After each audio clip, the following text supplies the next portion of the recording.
아까 요 전에 동영상에서 초기 시대의 영어를 봤고요. 그다음에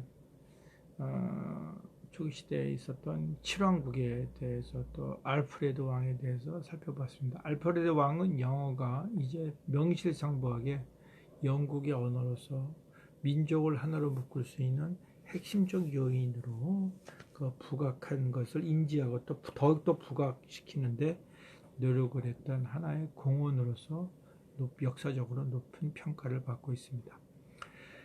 지금에 설명하는 게 중기인데요. 중기라는 것은 중세 시대고요. 11세기, 정확히 하면 1166년인데요. 11세기부터 영국을 지배했던 어떠한 세력을 노만이라고 합니다. 이 노만족은 지금의 노르만디에 살고 있던 종이니까 어찌 보면 영국이 프랑스의 지배를 받게 되었다라고 볼 수 있습니다. 왜냐하면 노만족이 프랑스에 살면서 프랑스의 하나의 어떻게 됩니까? 지역의 토우, 어떤 세력가로서 인정을 받은 거죠. 그래서 거기에 이제 있는 사람들이 영국을 지배해서 영국을 지배자로서 부각되는데 우리가 그 사건을 뭐라고 그럽니까? 우리가 그 사건을 여기에 보면 노만 콘퀘스트로 얘기합니다. 노만 콘퀘스트는 여러 가지 영향이 있지만 언어적으로 제일 큰 것은 영어가 결국 프랑스어의 하나의 지배 언어로서 꿀리게 되는 그러한 하나의 역사적 사건을 얘기합니다. 노만족들이 결과적으로는 영국으로 땅으로 이제 공격한 상황인데요. 예, 그래서 당시의 공격의 핵심은 어떻게 되는가라고 했을 때 여기 뭐 여러 가지 있습니다만은 노만공이라고 있죠. 여기 노만공 윌리엄입니다. 사실은.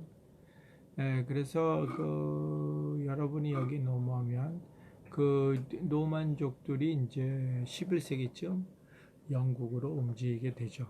여기서 재미있는 것은 에드워드 더 컨페서인데요. 컨페서는 일종의 고백왕이라는 뜻이죠. 이제 역사적 별명을 붙이는 건데 누구한테 고백을 하는가? 사실은 자기의 왕국인 영국을 떠나서 어디로 오게 됩니까?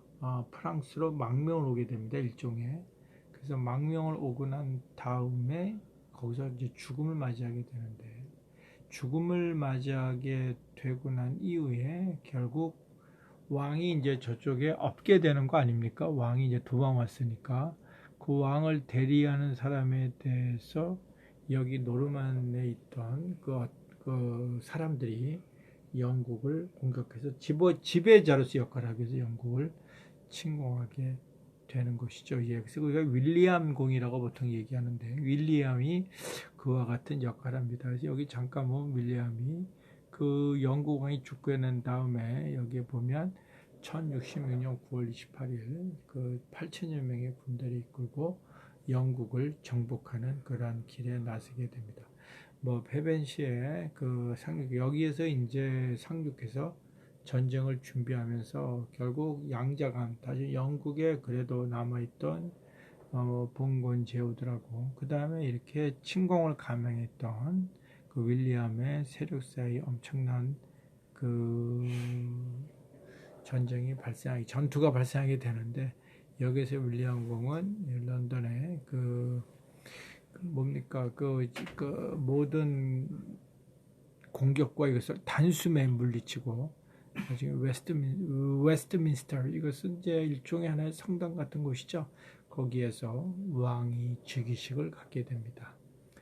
자, 여기서 우리가 영어에서 그러면 노만 콘퀘스트, 노만족이 프랑스인데요. 프랑스의 사용자들이 영국을 지배해서 나타나는 그러한 변화들이 무엇인가라고 하면 첫째는 프랑스어의 대량 유입이다. 당연하겠죠. 그래서 차용어.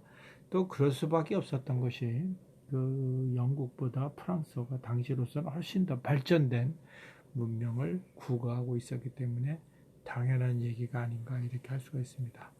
그래서 여기 잠깐 보면 프랑스어로부터 단어들이 차입되는 형태를 시대별로 구분하면 옥스퍼드 사전과 미시건 미들센 이런 데서 보면 어원을 찾으니까 그래서 1100년 1200에서 1400, 1500까지 해서 그 어떤 사전의 단어들의 어떤 분포들을 갖고 설명을 하고 있죠.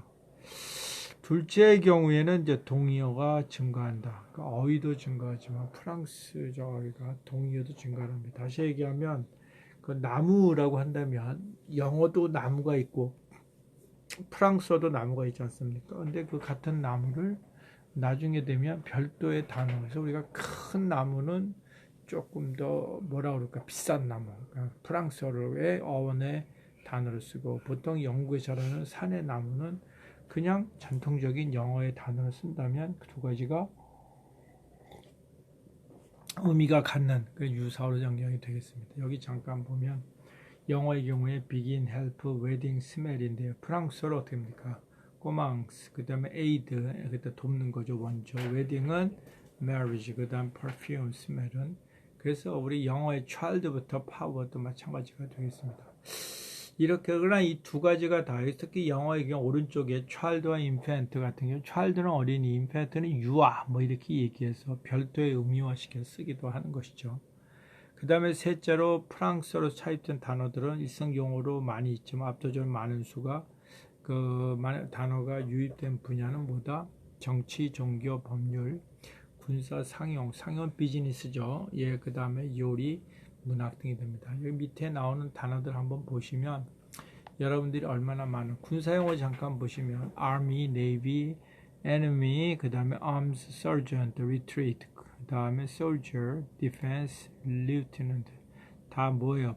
프랑스에 관련이 있는 요리 영어 같은 경우 beef, pork, veal, mutton인데 여기서 beef를 갖다 pig, 아까 카우지 않습니까? 그래서 우리가 카우 고기 하지 않고 beef란 말을 씁니다. 결국 음식을 가리킬 때 같은 대상을 가리키는 단어와 음식 아닐 때 사람이 가리키는 단어를 구분을 두려고 하는 것이죠. 그것이 여기에 카우와 beef를 볼 수가 있습니다. 영어의 정비와 위상 정복인데요. 뭐 어떻게 이렇게 그 프랑스의 지배를 받던 영어가 갑자기 자기의 위치를 회복하게 될까요? 라고 했을 때, 우리가 여기서 이제 프랑스의 경우, 영국에 쓰였던 첫째 유럽 본토에서 사용되는 대륙 프랑스어고, 둘째는 노만인이 프랑스에서 살고 있을 때 쓰는 프랑스어. 다시 노만족의 프랑스어는 파리, 그러니까 도시의 프랑스어하고 좀 차이가 있다. 그래서 이 두 가지가 들어오면서 영어에 또 엄청난 어휘적 그 어떤 불안함이 생기는 것이 되겠습니다. 예, 뭐 그거는 여러분들이 그 발음 같은 경우 갈 때 우리가 그 샤프론 그럴 때 대륙, 근데 노마는 그 chair, 그다음에 charge 뭐 이런 거, 그래서 취 발음과 쉬 발음 이런 거에 차별성이 있다는 걸 볼 수가 있습니다.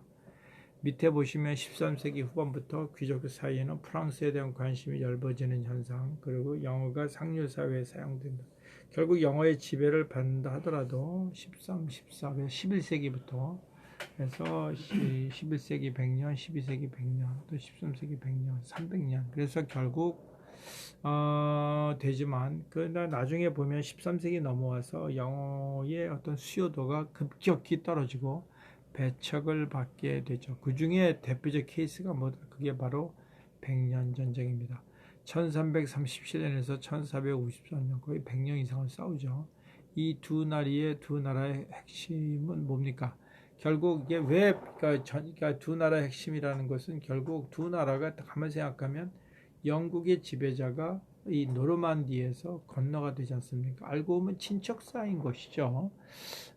그리고 또 그 갔던 사람들은 자손들은 거의 100% 프랑스 공주들하고 결혼하거든요. 그래서 이것을 우리가 가만히 놓고 봤을 때, 이 두 나라 사이가 점점 가까워지는 건 당연한데, 그런데 그것이 13세기에 들어서 두 나라 사이에 전쟁이 벌어지게 되죠. 이 전쟁이 벌어지는 건 여러 설이 있습니다만 그 중에 하나가 이제 땅에 대한 부분이에요. 재미있는 것은 프랑스에서 시집을 가는 사람들이 땅을 갖고 가는데 그 땅의 대부분이 영국 왕에게 그 프랑스 엄마가 출신의 엄마가 돌아가시면 넘어간다는 겁니다. 그러다 보니 프랑스는 딸들한테 땅을 줘서 시집을 보내지만 점점점 땅이 소속이 달라지는 거죠. 그러다 보니 그걸 무효화시키고 그런 것들이 이제 일종의 내부의 갈등이 격화돼서 전쟁으로 시작되는 발단이 되었다. 자, 이렇게 백년 전쟁 같은 경우가 여기 방금 되면 그 몇 년이에요? 1337년. 결국 14세기 정도에 어떻게 됩니까? 결국 영어하고 프랑스어가 점점 거리를 띄게 되고 그 다음에 서로 굿바이 하는 상황이 되는 일이 벌어지죠. 그래서 여기 보면 이 사건으로 인해 프랑스는 더 이상 공용의 위치를 갖지 않는다. 그렇지 않습니까? 또 하나는 흑사병의 창궐입니다. 이 가장 큰 것 중에 하나가 흑사병이 생겨서 우리가 소위 그 플레이그라고 하는데 이거 패스트죠. 걸리면 거의 사람들이 죽게 되지 않습니까? 이것이 유럽에 퍼지면서 어느 지역에서 마을 하나가 완전히 초토화돼 버리는 그러다 보니까 소위 그 주로 많이 누가 많이 죽었느냐? 영국에서는 귀족들이 많이 죽었는데 귀족들이 주로 노르만 계통이잖아요. 그러다 보니까 그 빈자리를 본래 영국인들이 채우기 시작하면서 결국 그 웨섹스의 원 기반이 되는 영어를 다시 사용하는 공적인 자리에서 그런 자리로 가게 됩니다. 또 대학의 설립도 그 중에 하나 중요한데요. 우리가 대학 같은 경우 1163년 옥스퍼드, 1209년 케임브리지. 왜 이 대학들이 유서 깊은가? 이 시가만 봐도 알 수가 있습니다. 또 영어가 정책 측면에서는 결국 법률 언어로서 등단하게 됩니다. 그러니까 이것이 바로 이제 정식적인 영어의 위상을 보여주는 것이죠. 그 다음에 이제 끝으로 영어가 이제 영향을 미치게 되는 건 바로 인쇄술의 발달입니다. 인쇄술이 발달함으로써 사람들의 생각을 글로 남기게 되죠. 글은 뭐예요? 일단 기록이 한번 되면 쉽게 변하기 어렵지 않습니까? 이것이 바로 또 하나 어떠한 지역의 언어를 표준화하는 데도 굉장히 중요한 역할을 합니다. 자, 이와 같은 사건들이 벌어지면서 13세기, 14세기 영어는 점점 위상이 올라가고 프랑스어는 이제 전쟁으로 인해서 서로 왼수가 되다 보니 중요한 언어로서의 지위를 잃게 되고 그래서 14세기 이후에 영어가 어떻게 됩니까? 회복기에 접어드는 그러한 중요한 계기가 되겠습니다. 자, 여기까지 하고 현대 영어 시대를 또 다음 동영상에서 보도록 하겠습니다.